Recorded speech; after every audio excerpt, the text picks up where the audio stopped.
Hatupangwingwi. Hatupangwingwi.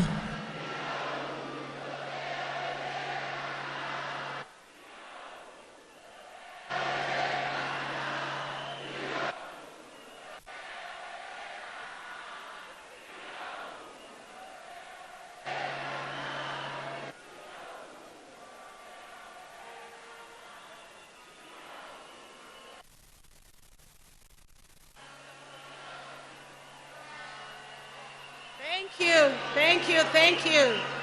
You may have your seats, please.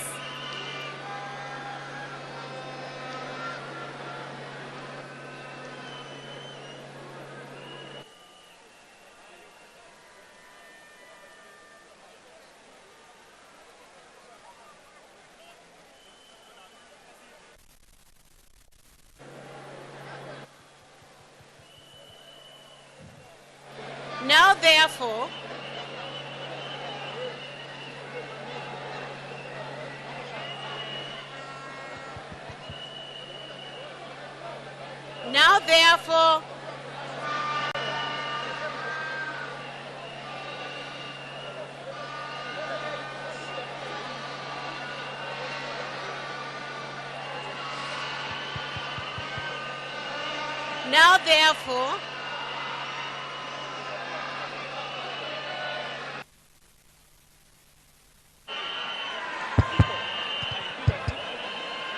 welcome to the UDA National Delegates Congress 2022.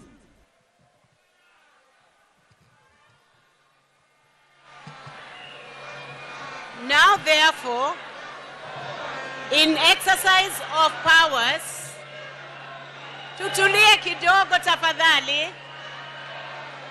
Tunaweza tulia kidogo tafadhali. Can we tulia kidogo?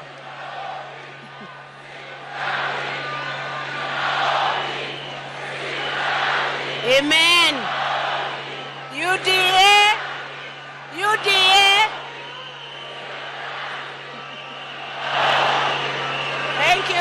Thank you. UDA.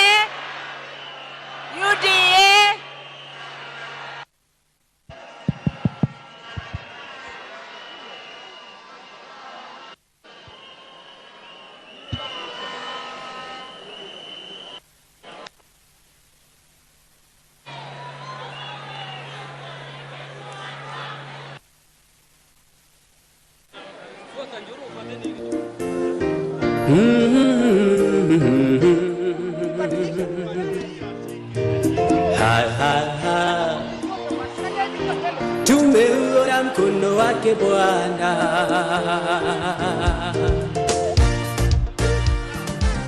Mengi mazuri tumeyaona, Mungu umetenda. Ni kweli wewe muweza. Ulitamka vitu vikawa.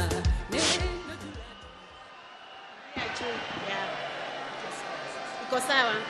UDA, all is well. Now, therefore, in exercise of powers conferred by Article 6.24 and 31.1 of the Constitution of the United Democratic Alliance Party, the National Delegates Congress hereby nominates and elects His Excellency Dr. William Samoei Ruto to be the party presidential candidate in the national general election to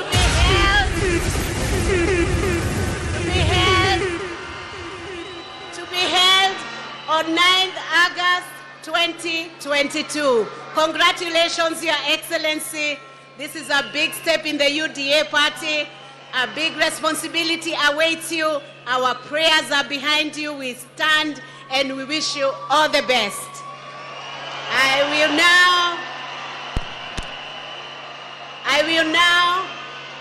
will now request the further state to clear this space as His Excellency comes over to sign the oath of acceptance of this nomination and election. Could you just give us space on this side?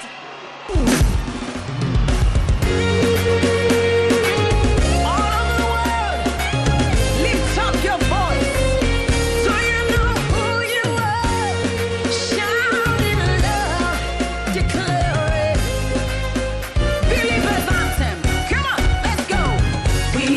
chosen generation. We've been called for to show His excellence. Hey, all I require for life, God has given me, and I know who I am. We are a chosen generation. We've been called for to show His excellence.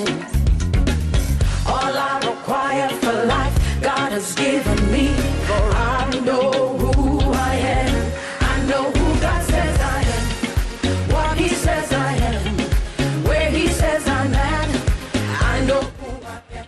I know who God says I am, what He says I am, where He says I'm at. I know who I am. I'm working in power, I work in miracles, I live a life of favor, for I know who I am. I'm working in power, I work in miracles, I live a life of favor, for I know who I am. We are a chosen generation. We've been called for to show His excellence. Hey, all I require for life, God has given me, and I know who I am. We are a chosen generation. We've been called for to show His excellence.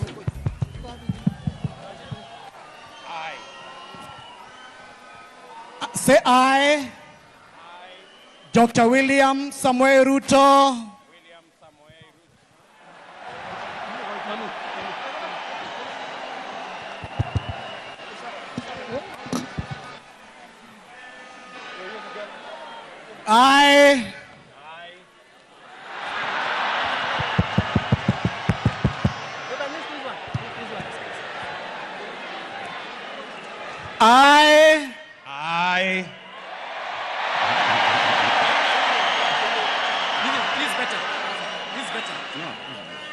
Dr. William Samoei Ruto, William Samoei Ruto, do solemnly accept to be the presidential candidate do solemnly accept to be the presidential candidate of the United Democratic Alliance Party of the United Democratic Alliance Party in the national general elections in the national general elections to be held on the 9th August 2022. To be held on the 9th August 2022.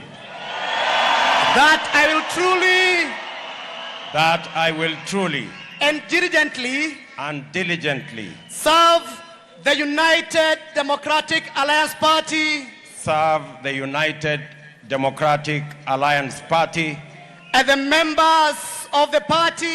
and the members of the party as its presidential candidate in compliance with the party's electoral and code of conduct. In compliance with the party's electoral and code of conduct. And that I will diligently discharge my duties and perform my functions as the presidential candidate of the United Democratic Alliance Party. And I will do justice to all in accordance with the Constitution of Kenya,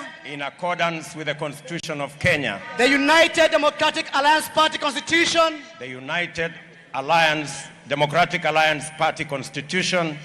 and all other laws of Kenya without fear, favor, affection, or ill will. And all other laws of Kenya without fear, favor, affection, or ill will. So help me God. So help me God.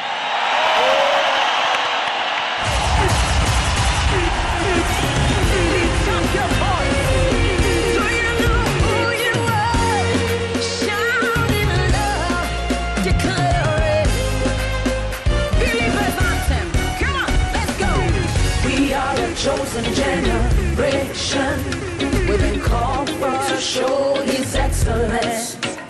Hey, all I require for life, God has given me, and I know who I am.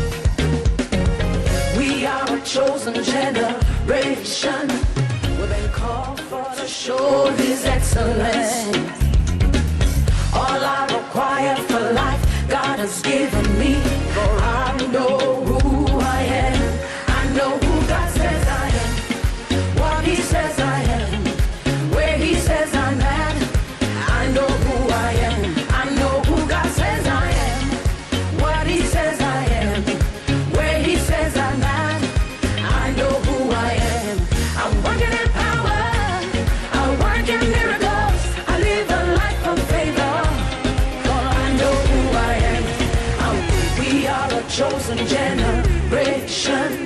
We've been called for to show His excellence. Hey, all I require.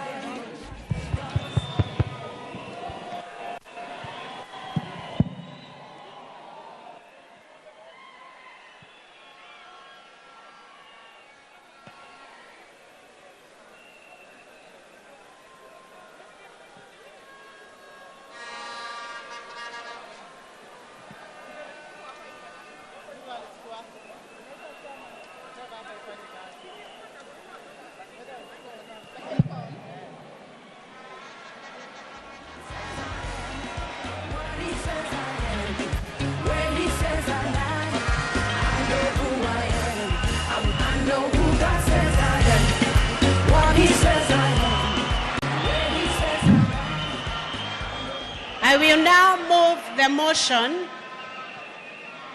I will now move the motion that having elected His Excellency Dr. William Samoei Ruto as the party's presidential candidate, the NDC hereby empowers him to initiate, discuss, negotiate, and enter into any coalitions, mergers, affiliations, and alliances.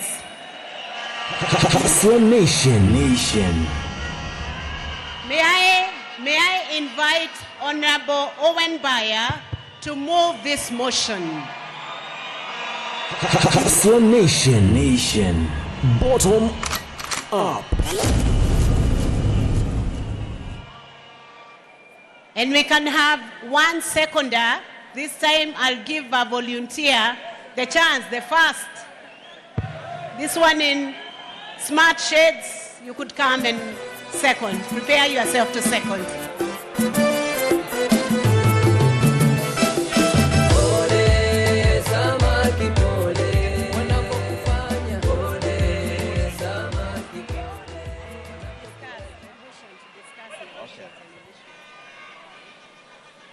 I, Owen Baya, Member of Parliament for Kilifi North, do hereby propose that Dr. William Samoei Ruto, our presidential candidate, is now empowered to enter into a coalition, to discuss, negotiate, and enter into any coalitions, mergers, affiliations, and alliances. Thank you. Thank you, Honorable Owen. Let's have the seconder. Where is the seconder? The other gentleman. The seconder.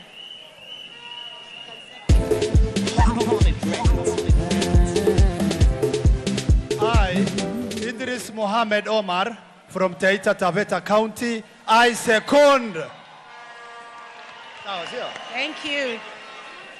Your Excellency, the NDC now empowers you to sit around a table with all your friends from other political parties to discuss, negotiate, and even enter into coalitions, mergers, affiliations, and alliances. Thank you. God bless you.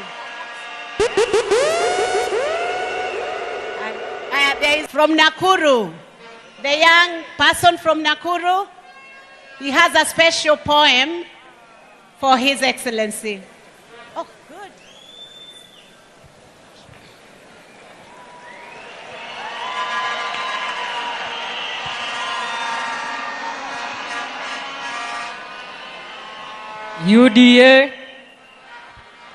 UDA, kazi ni kazi.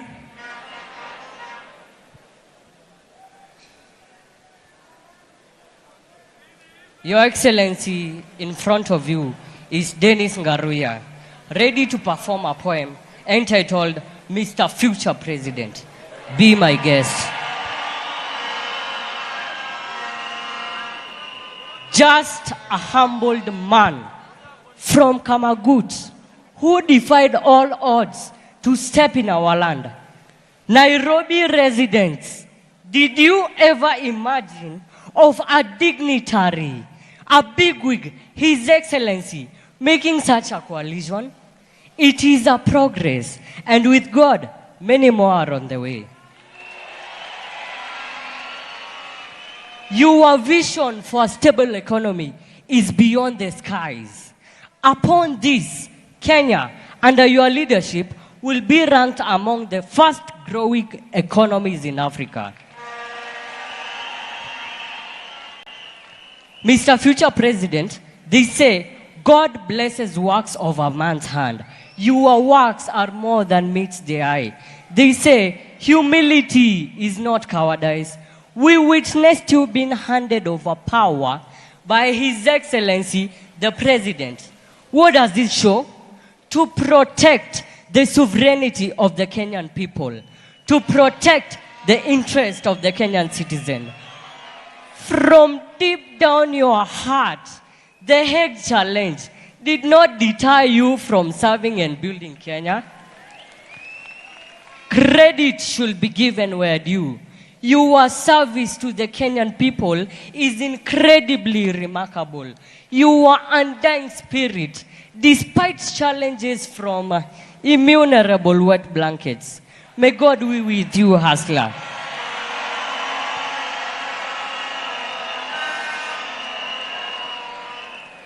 As I conclude, remain steady like a warrior, for you are the #1 warrior. Keep God first, and sure enough, no effort you have put will go down the drain. Ama hustler unapangwa. Mimi najua upangungwi. May God be with you in all your endeavors. Thank you.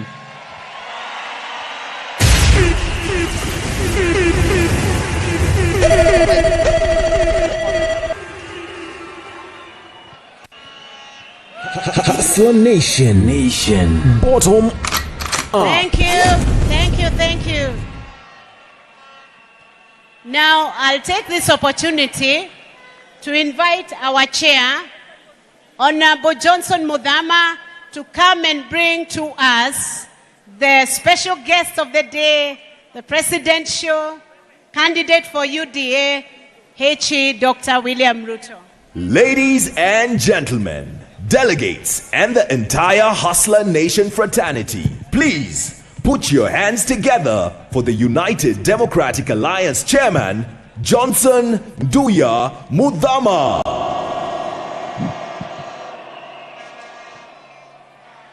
Mheshimiwa Rais mtarajiwa wa 5 wa taifa letu la Kenya, Mama Rachel. Mheshimiwa Rais, katika simu yangu nilikuwa nimeandika PTB, simu yangu. Ukipiga haitiki jina ingine. That stands for President to be. From now onwards, I'm changing my code to be Mr. President.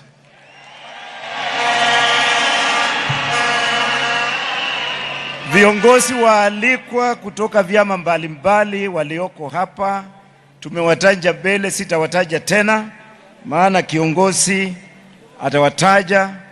Magavana wetu wengi mtatajwa, masenata mtatajwa, MPs mtatajwa, MCAs vile vile, na tena wagombezi wengi, all aspirants in our party from all parts of this country, you will be recognized later on by someone who will come after me.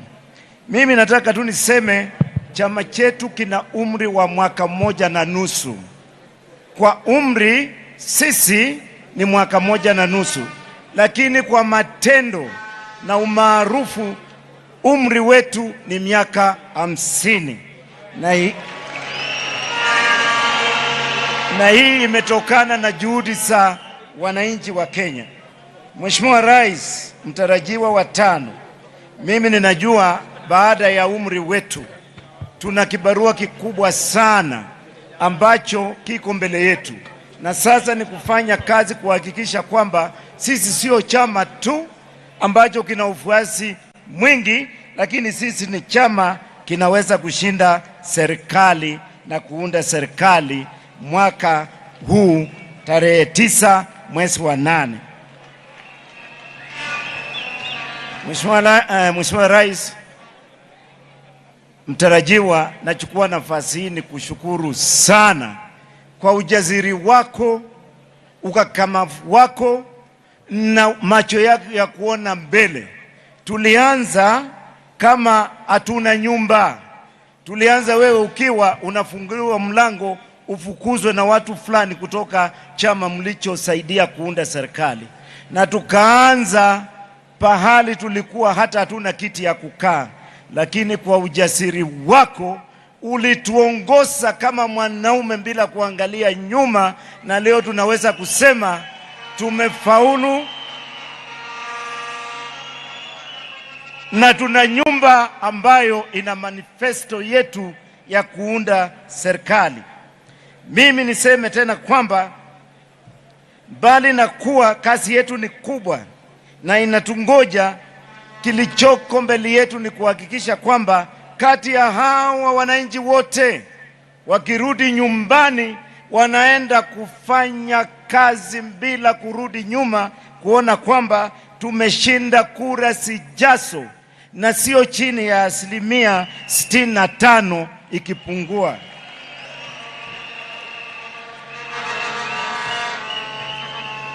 Mheshimiwa Rais mtarajiwa na wengine na wageni wetu, UDA ni chama ambacho kwa uongozi wako na umeapa mbele yetu tulioko karibu na wewe, na ninawaambia wananchi kwamba umeapa chama kitakuwa na demokrasia na kila mtu atakuwa na nafasi ya kutumika ndani ya chama, nje ya chama na ndani ya serikali utakayounda, na hiyo ndio msimamo wako. Jambo lile lingine ni kwamba tuna wagombezi wengi ambao wengi wenu tunajua mna mashaka. Mnauliza, je, tukienda kwenye mchucho mambo itakuwa namna gani? Tutapata nafasi chini ya uongozi wa William Ruto ambaye ni party leader wetu, kiongozi wa chama leo. Mimi nawaambia kwamba kutakuwa usawa, haki na hakutakuwa na upendeleo wowote, na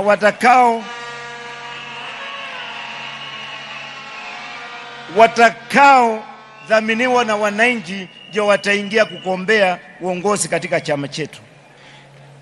Nataka kuwaambia wananchi tena kwamba tumetengeneza ile tunaita na tumeunda National Election Board ambayo wanachama wake wako hapa na sisi, na wao wamepata ushauri wa naibu wa rais kwamba ni lazima mpango wa uchaguzi ujao ndani ya chama uwe wa kuaminika na wa haki. Kwa hivyo mkienda nyumbani msiwe na shauku kwamba kutakuwa na ukora pahali popote. Sisi tumefanya kazi. Tulienda Kiambaa kwa uchaguzi mdogo tukashinda kiti cha Kawanjiku, yuko hapa na sisi.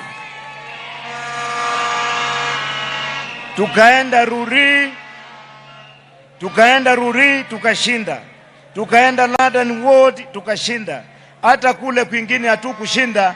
Tumeonyesha ushujaa mkubwa sana kwa kupambana tukiwa na chama mpya. Kwa hivyo wale ambao tunapambana na wao sasa uchaguzi ujao wakule washibe, maana kitakuwa kivumbi ambacho hakijaonekana tena.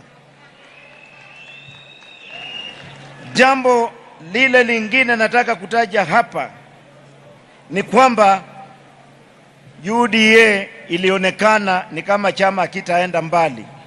Wengine walisema hatutafika, lakini leo tumeonyesha kwa kasi yetu kwamba tuko mbele na tumesafiri na tunasimama kushinda.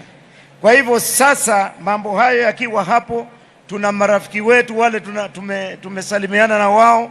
Marafiki wetu wale wamekuja hapa, wanatuangalia, wanatuona. Si tunataka kusema kama chama vile mmesikia tumeapisha kiongozi na tukamwambia tumempatia nafasi aweze kutembea na kukaa na mtu yeyote na kuongea na kukubaliana ili tutengeneze Kenya moja yenye nguvu.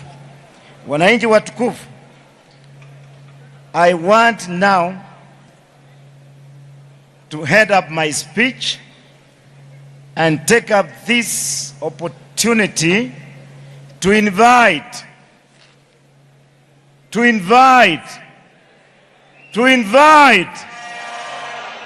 presidential nominee for the 2022 August general elections, His Excellency Dr. William Samoei Ruto.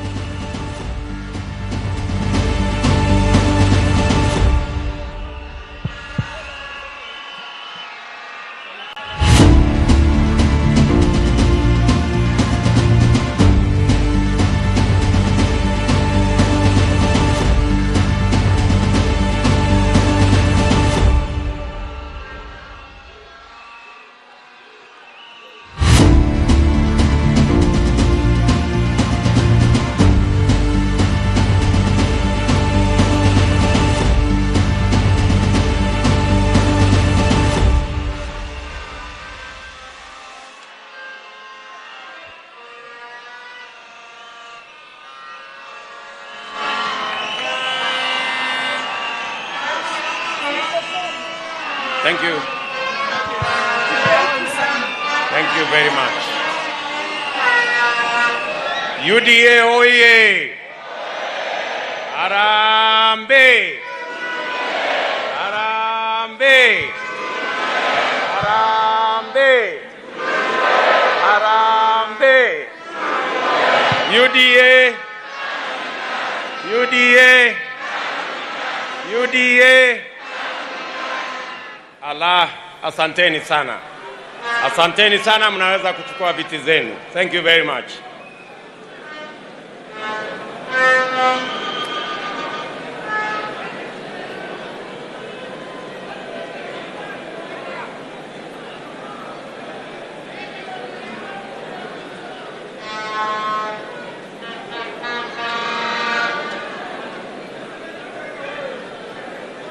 Mwenyekiti wetu Mheshimiwa Johnson Muthama, katibu wetu wa chama Mama Veronica Maina, officials wote wa chama chetu cha UDA, marafiki zetu, viongozi wa vyama mbalimbali ambao wamekuja kama marafiki kuja kushuhudia sherehe hii yetu ya leo, ndugu wa bunge, magavana, maseneta, MCAs na wajumbe wote wa chama cha UDA. Hamjambo? Hamjambo? Bwana Yesu asifiwe. Assalamu alaikum. Hebu munipungie hivi mkono jameni, nione kwa mbali. Asanteni sana. Asanteni sana.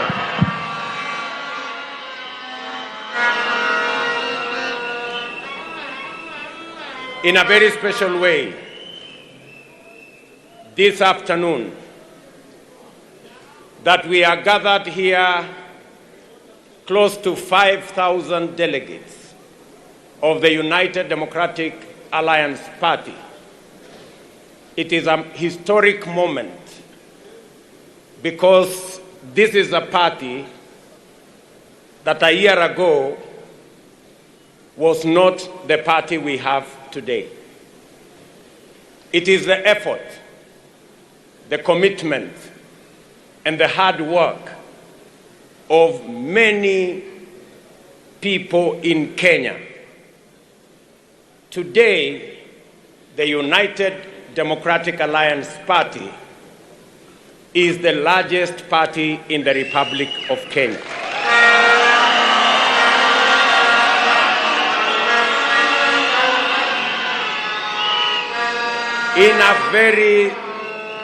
In a very special way, I want to thank many leaders, senators, governors, and members of parliament who worked with me tirelessly and with a lot of courage and commitment to put together this party that today has over 7 million members.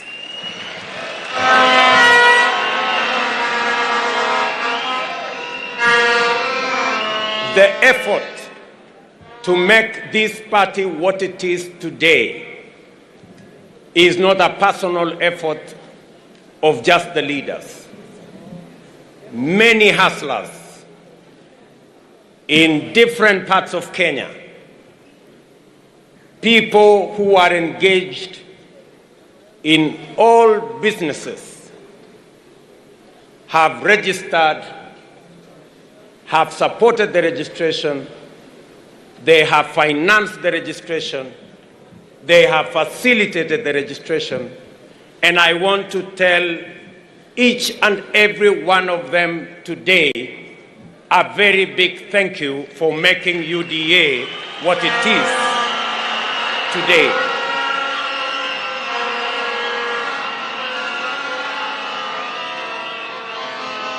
This party has come to be the party of the hustler nation in Kenya. This is the party. This is the party where you will not be asked about the name of your father. This is the party. You will not be asked to give your bank account. This is the party for every Kenyan from every walk of life.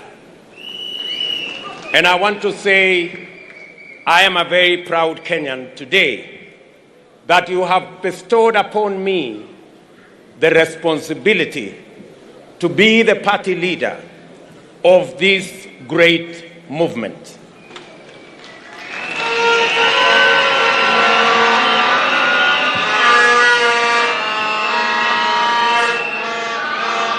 I thank everybody who is with us here today, in person as well as in spirit, including the millions of Kenyans following this event on radio, on television, and online through various platforms.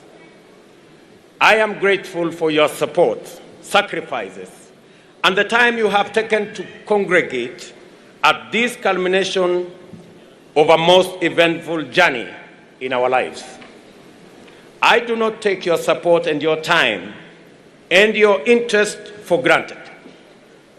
And as always, I welcome you to walk with us on this road until we knock on the gates of our glorious tomorrow.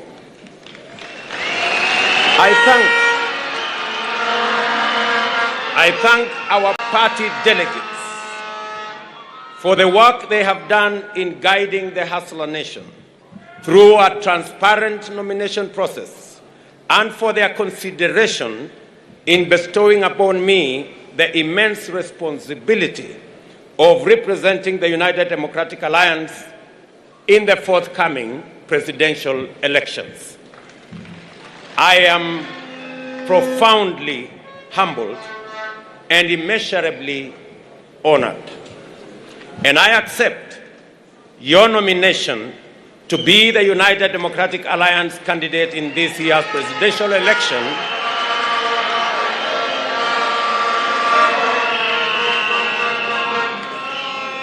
I accept your nomination to be the United Democratic Alliance party candidate in this year's presidential election with gratitude to the Almighty God, recognition of the significance of this moment, and an acknowledgement of the work remaining and the road ahead to that day that we all look forward to.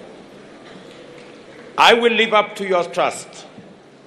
I shall do my very best to exceed your expectations, and I shall neither stop, nor pause, nor slow down, nor hesitate until what you have asked of me is delivered. Let us take this moment to appreciate and salute those who participated in this exercise. Tracy Wanjiru, a courageous lady still in university, resolved to transcend all the intersecting setbacks and barriers to her aspiration to offer leadership and to make her voice heard. Jeffnel Nyakwama also rose up to meet this hustler moment by emphatically saying and demonstrating that the youth of this country have a place in leadership at every level. These young Kenyans fill my heart with joy and hope. In them, I see myself back in the old days, animated by a vision for change and itching to have a go at leadership.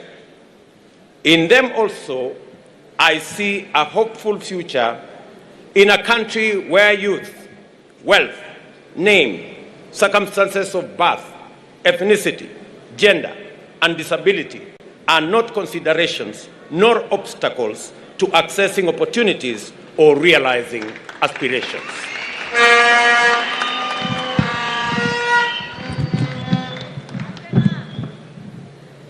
As you are perfectly valid and good to go. You did not wait to be invited to the leadership conversation. Sometimes the invitations never come. You took your chances, entered the room, and sat at the table. Please, do not leave the table. Let us keep talking, working, and growing together. I thank the United Democratic Alliance for extending us all opportunities to contest leadership positions without discrimination. Let us always strive to live up to our fundamental ethos of uniting our nation through the inclusive and participatory quest for opportunities for everybody. I am aware that this time round, there are thousands of young people giving everything to our movement: resources, time, strength, ideas, and moral support. I know that many youth have come forward to stand as candidates, and yet many others are mobilizing, sensitizing, and participating in other meaningful ways. The Hustler Nation is a young nation. The voice, as well as the aspiration of Kenya's young people, form an essential pillar of our movement. I therefore want to register my gratitude and appreciation and assure you of my commitment to open up opportunities for young people to thrive and drive the progress of our nation.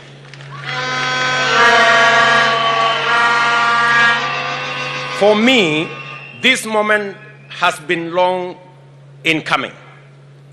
I have been engaged in political leadership and associated activities since my university days. Obviously, I did not have the opportunity in those days to seek presidential nomination. But I rose from the bottom of the party pyramid, working my way up until I entered party leadership and eventually became a member of the National Assembly at the age of 31. I was an assistant minister at the age of 33 and a cabinet minister at the age of 36, and an opposition MP at the age of 37. And that has sort of formed the basic rhythm of my career ever since. In that time, I have learned a lot, made mistakes, achieved successes, and refined my leadership philosophy and vision for this country. I have learned that leadership failures can cost the country tremendous opportunity and inflict irreparable harm on those many people who depend on us. I have learned that the biggest mistake a government or a party can make is to fail the inclusion test. my original political intuition that governance is all about the people and that development can only be sustainable if programs are designed on the people's terms. I have learned that continuous engagement with the people is indispensable to effective governance, and that leadership works and listens more and speaks less. My first bid for a party's nomination to contest the presidency was in 2007, which I did not win, and I conceded defeat and went all out to support the party and its candidate then. I believe we made a good account of ourselves. My second bid for a presidential nomination was in 2013. This was again deferred, as my party subsequently resolved to merge with another party. In the interest of coalition building and broader strategic interests, I deferred my bid and once again gave my all in successfully delivering the presidency and a wholesome parliamentary majority.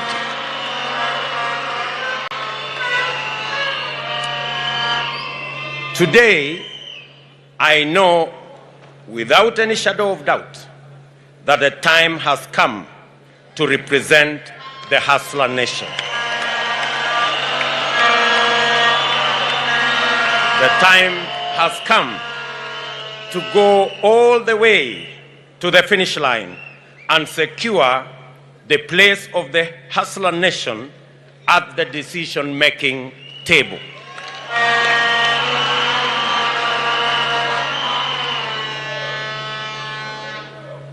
Let the message get out from this very moment and from this place that I am ready, that I will do everything and my best at that, and most of all, that I am determined to give you a campaign you will be proud of, and to win.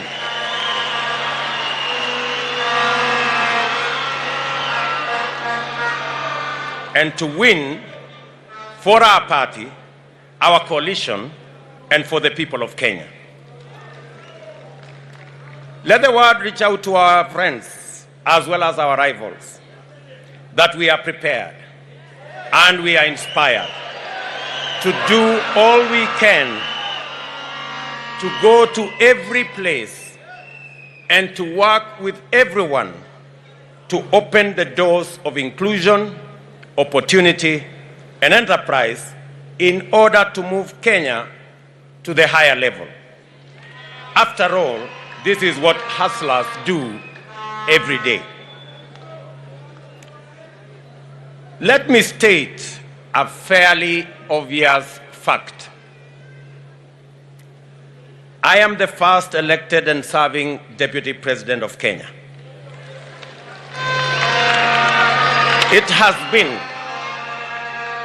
the honor of my life to be elected to this position, and I will forever remain profusely thankful to my friend, President Uhuru Kenyatta, for a successful working partnership in 3 elections. I have discharged my duties faithfully, and there is not a single task that the President assigned me which I did not execute in full.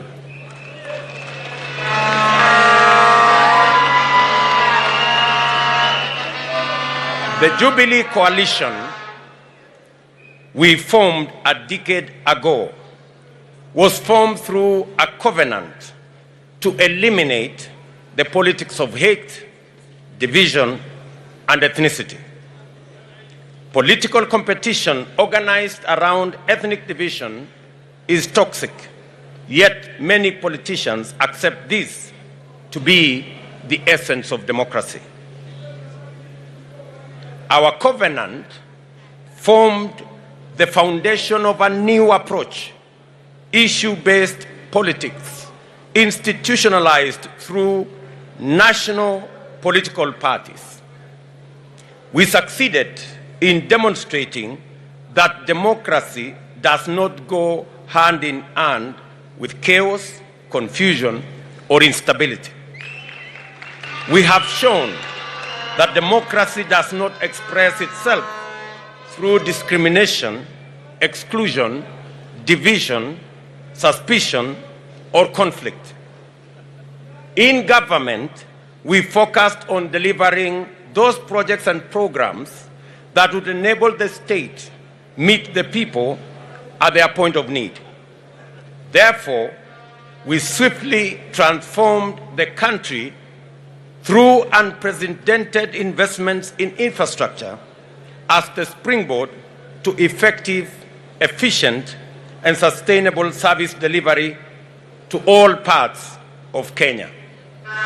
As a result, we built a new, modern, 700-kilometer-long standard gauge railway, constructed 10,000 kilometers of new tarmac, and connected 6 million people to electricity. We also set up 150 technical training colleges. The next phase of our transformation was going to be the Big Four agenda, which would leverage these foundational undertakings to ensure that the economic and social rights of Kenyans would be actualized by creating jobs for millions of young people out of school, out of college, and out of our universities. It would also transform agriculture to increase food production and to lower the cost of living and increase money in the pockets of millions of farmers. Big Four would also radically change our delivery of healthcare by rolling out a comprehensive universal health program. This would complete the task of transforming Kenya that we had been assigned in 2013. From 2017, however, the party backpedaled on its foundational commitments, including the founding covenant.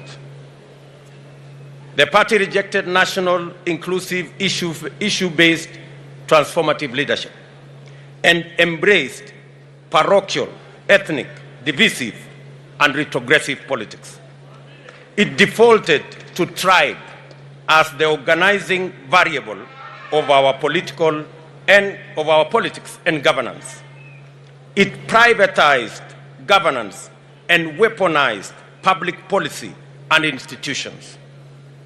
It pursued personal politics of congregating an entitled few to express their individual wishes as community interests and translate their private consensus as national policy.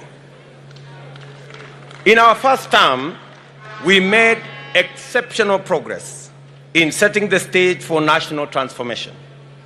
In our second term, we witnessed accelerated regression into the tyranny, personality cult politics, and the weaponization of public offices to intimidate, harass, and persecute Kenyans perceived not to worship those in power.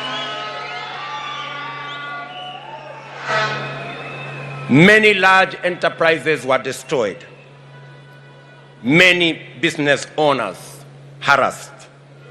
Many leaders subjected to humiliation, intimidation, blackmail, because their only crime was holding contrary opinions to those holding the levers of state power. A new frame of national unity was engineered in undemocratic and in terms which rationalized grounding and swallowing the whole opposition and the vandalization of the Constitution to accommodate corrupt and dangerous ethnic arrangements. At the same time, the Big Four agenda was abandoned, pushed into the back burner, as execution of its flagship projects was left at the mercy of forces of emergent state capture. Those who remained loyal to our founding vision were shunned, hounded, threatened, and then persecuted. This is how we lost 4 years that would have gifted us with a brilliant blossoming of a beautiful dream which inspired millions of Kenyans in 2013. To his credit, my friend the President did me that he needed space to work on his personal legacy as the fourth president. I obliged, and this led to my eventual retreat to the margins of a government that I had participated in forming. The past 4 years have provided me special moments to be able to engage consistently with ordinary people. As Deputy President, I have worked directly with Wananchi, going to meet them in their villages, their markets, their farms, and their places of work, and to have practiced the leadership of listening more and speaking less. All through my political journey, I have believed in walking with the people, listening to them, and doing my best to do what they want, not what I think will be a monument to my own achievements.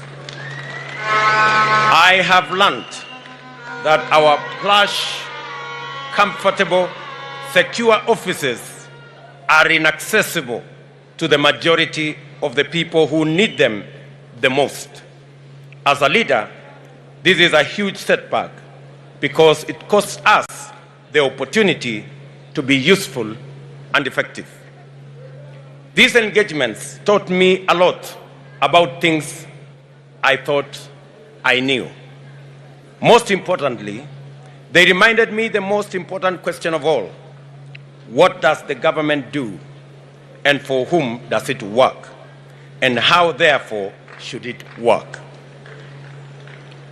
I was appalled by the intensity of contempt many have for ordinary people and their rejection of any suggestion that their voice matters. I remain sorrowful over the hatred in the language that proudly despises the poor, the struggling, the hurting, the lonely, and the abandoned.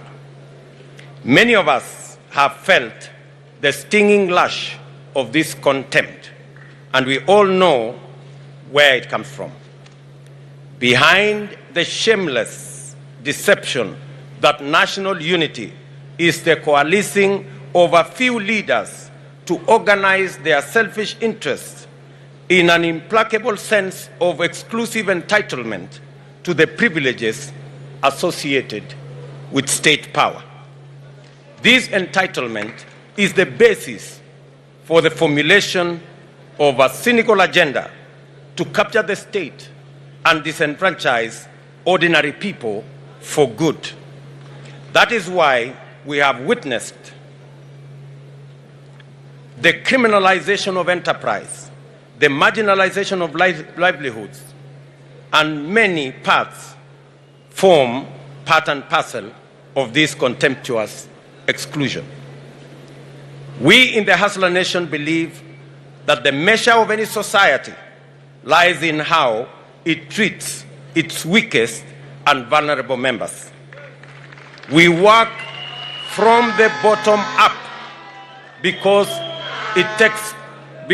if we take care of the bottom, we take care of everybody. We want Kenyans to have opportunity to hustle from the bottom up. The top, therefore, must be understood to be everyone's aspiration, objective, and ideal destination. It is not bottom versus up. It is bottom up. It is not bottom versus up. It is bottom up.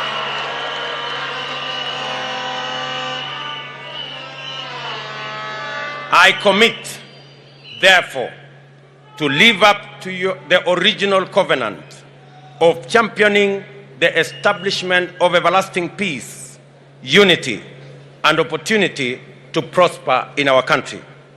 I make this commitment on the understanding that sustainable unity can only be achieved through meaningful political and economic inclusion.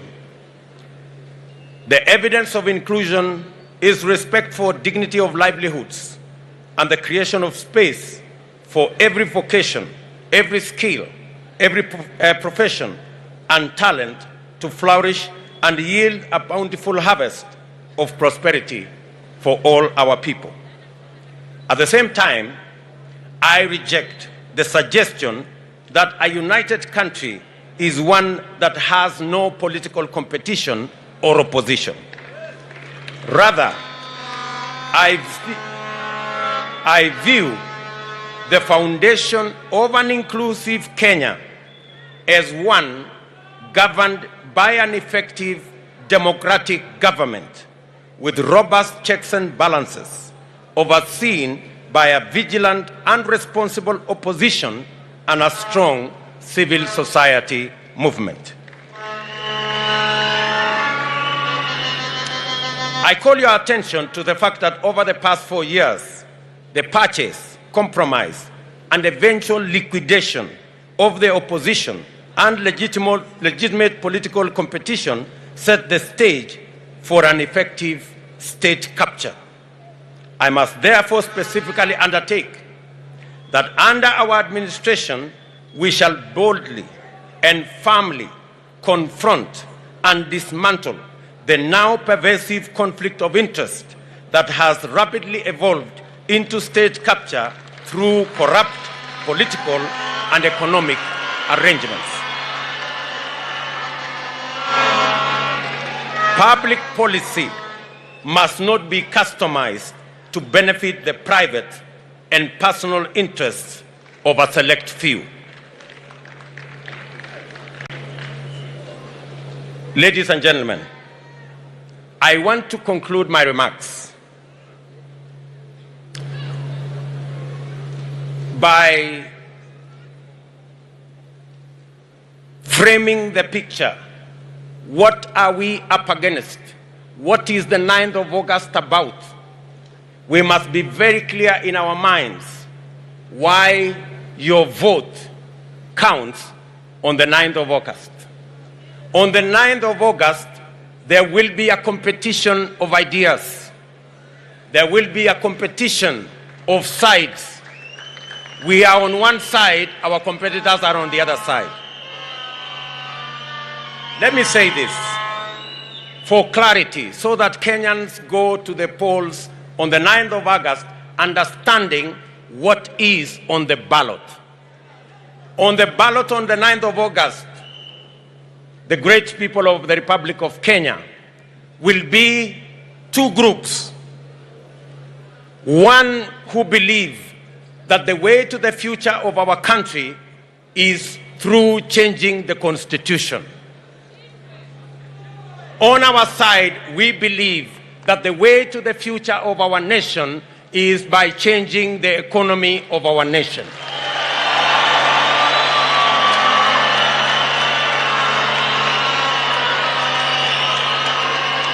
We are seated here. We are assembled here as the United Democratic Party Congress with our friends from ANC and Ford Kenya and Tujibebe and Savina and TSP and CCK and CCM and all the other parties, united by one thing, our belief that the future of our nation is predicated on changing the economy of our nation. While our competitors believe that it is through the changing of the constitution to create positions for a select few will treat our problem of exclusion. On our side, we believe that we need to change the constitution to create opportunity, create jobs, create opportunities for millions of young people out of school, out of college, out of our universities, that therein lies the solution to the inclusivity question in the Republic of Kenya. We are very clear that we had this plan in 2017. Unfortunately, the forces who are against the people of Kenya, who do not want to share opportunity, who believe that Kenya is their privilege, who believe they own this nation, they sabotage the Big Four plan because they did not want the young people of our nation to get the opportunity to work and to get the opportunity to do business.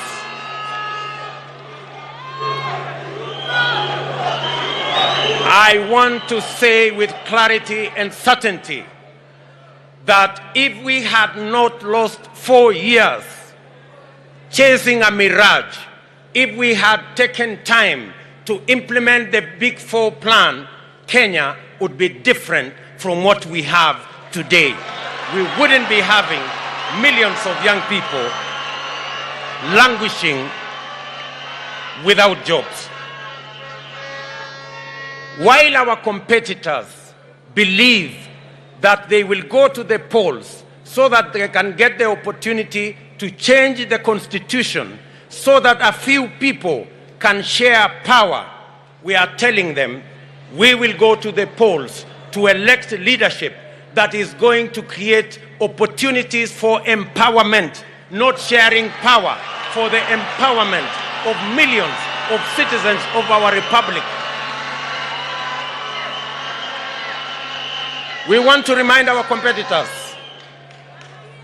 that 10 million Kenyans today are in a lottery because they have no defined jobs, they have no defined business, they have no access to credit, they have no place to do business, there is no law to protect their enterprises. And we are saying that the opportunity that we have as the people of Kenya is not to change the constitution to create positions and share power among few people. The opportunity we have in Kenya is to create the opportunity for the empowerment of millions of citizens through jobs, through opportunities to work in their enterprises, in their businesses, and to make sure that our economy works for all Kenyans.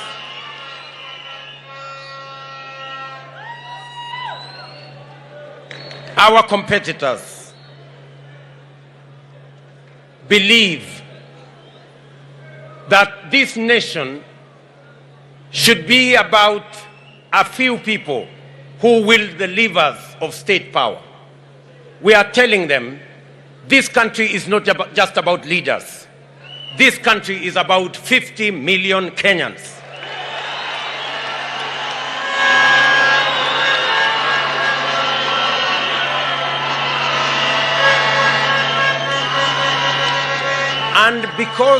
And because it's about 50 million Kenyans, we will not accept to go the journey. They have told us they will bring back the BBI monster because they want to create an imperial presidency. They want a president who controls the judiciary using the ombudsman. They want a president who controls the legislature using appointments. They want a president who does what he wants or what she wants merely because she has power or he has power or they have influence or they have money. We are telling them that this country is about 50 million Kenyans and we will not accept to go back to the dark days of an imperial president. We are marching forward to a Kenya of shared prosperity by 50 million Kenyans.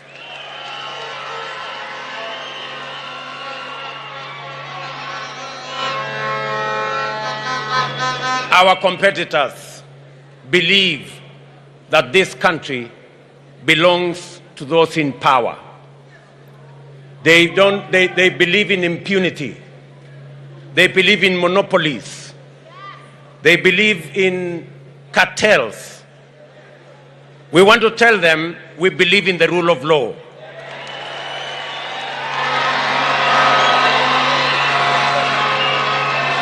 They have weaponized state institutions.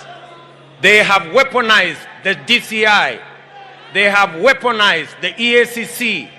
They have weaponized the KRA to run political errands, to dismantle businesses that belong to people who do not worship them. And I want to tell them, this country will change. On our first day, we will free the DCI. We will free the KRA from state capture. We will make sure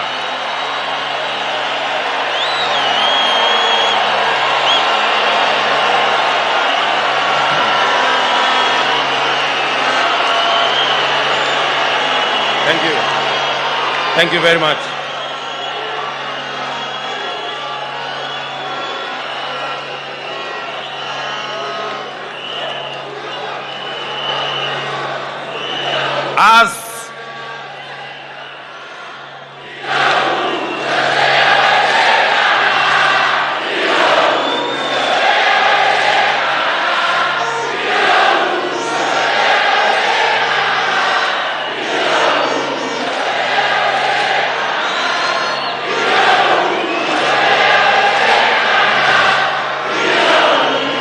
Asante sana.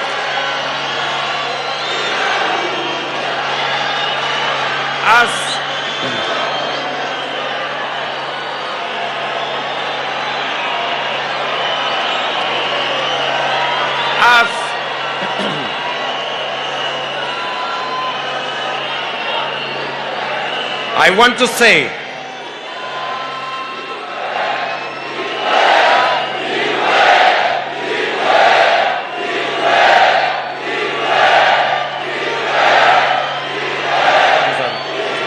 thank you very much.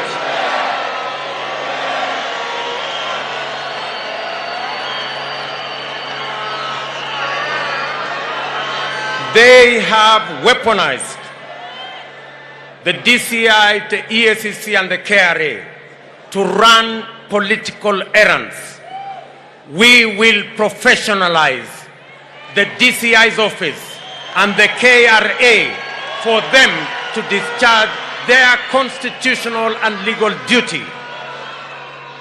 On the first day, we will appoint an accounting officer for the IG and the DCI, so that going forward, the DCI and the IG will have financial independence, and they will never again depend on the office of the president for them to discharge their responsibility.